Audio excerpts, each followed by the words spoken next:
So now I'm going to explain what the begin and the step function are used for in Plaquette. So it's very easy. The begin function, so everything that's between those two curly brackets at the beginner function are going to be executed only once at the beginning. So this is where you'll want to do some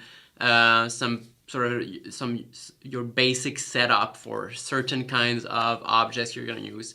In many examples I'm going to show you, this is going to be left completely empty because like we're using the default setup. But sometimes you want to tweak that a little bit, so this is where you're going to put that. The step function is really where kind of the magic is going to happen.